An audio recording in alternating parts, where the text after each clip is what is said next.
On pourrait penser les centres commerciaux en danger face à la transition économique.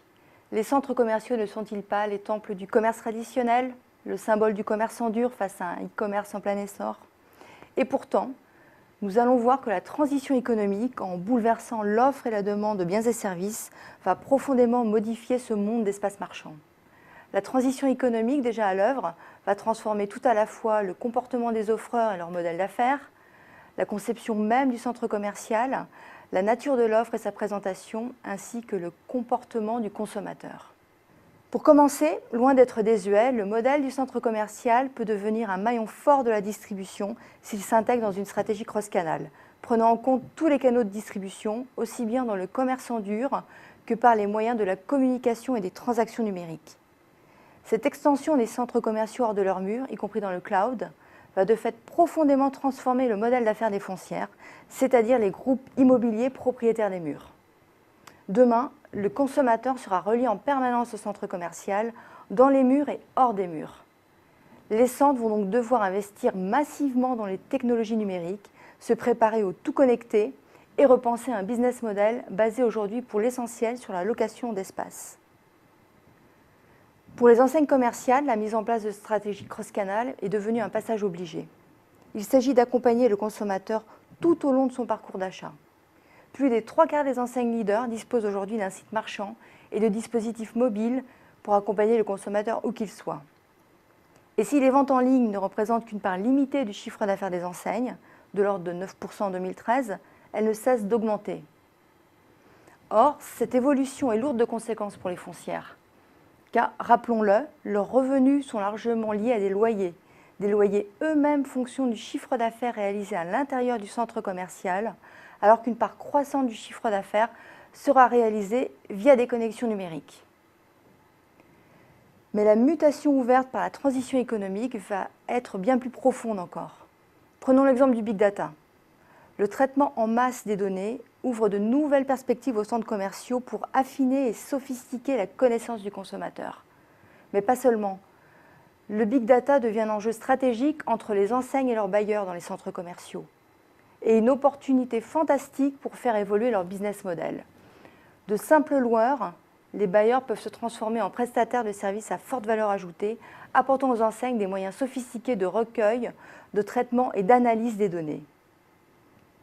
Bien sûr, les centres commerciaux et les enseignes disposent déjà de quantité d'informations sur les fréquentations et les clients.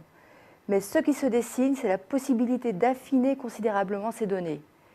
Grâce au smartphone des visiteurs, par exemple, il est désormais possible de connaître leurs déplacements, le temps passé dans les centres commerciaux et dans les magasins. Il est aussi possible, via la lecture des plaques minéralogiques, de remonter aux fichiers des cartes grises. Bref, autant de nouvelles possibilités qui peuvent être croisées avec les informations relatives au trafic sur Internet. Cela ouvre par exemple la possibilité de proposer en temps réel une offre personnalisée, un pricing personnalisé et une gestion des stocks personnalisée en fonction de chaque client. Que le client soit le consommateur pour les enseignes ou les enseignes pour les foncières propriétaires des centres. Ces changements vont influer sur la conception même du centre commercial de demain. Cela va passer par le développement de sites internet pour chacun des centres commerciaux, qui doivent aussi devenir click and mortar et cross-canal. Si jusqu'à récemment les fonctionnalités étaient limitées, liste des boutiques, horaires d'ouverture, les sites étoffent leurs services avec l'objectif d'assurer un lien continu avec le consommateur. À moyen terme, il s'agira encore plus de jouer la carte de l'interactivité avec les visiteurs. La présence des centres commerciaux sur les réseaux sociaux doit désormais être pensée comme une extension virtuelle des centres. Il s'agit de créer et d'entretenir une relation permanente avec les visiteurs. Il n'est certes pas possible d'évoquer toutes les opportunités ouvertes par la transition économique dans les centres commerciaux. Je voudrais ici seulement insister sur l'évolution des comportements des consommateurs, ce qu'en marketing on appelle l'expérience d'achat. Je voudrais parler de la montée en puissance du showrooming, qui permet de repérer les offres en magasin, puis de passer commande en ligne sur sa tablette ou son smartphone.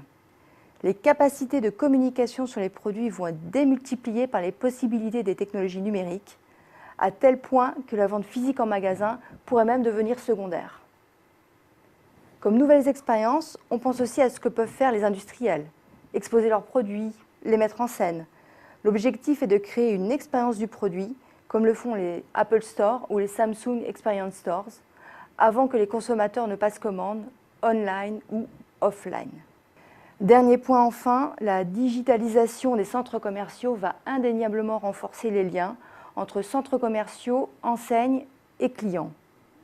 En impactant directement les comportements du consommateur, la transition économique replace le consommateur final au cœur de l'écosystème de la distribution.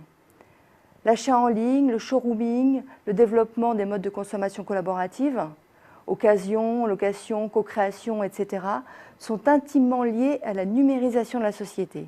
Internet a favorisé l'émergence de ces nouvelles formes de consommation à travers le développement de sites dédiés à la vente de produits d'occasion, leboncoin.fr, de comparateurs de prix et de produits, quelcoût.fr, et a renforcé le pouvoir du consommateur face aux marques et aux enseignes.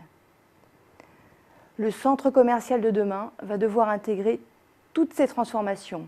Demain, il devra remplacer le plaisir d'acheter en perte de vitesse par le plaisir de se promener.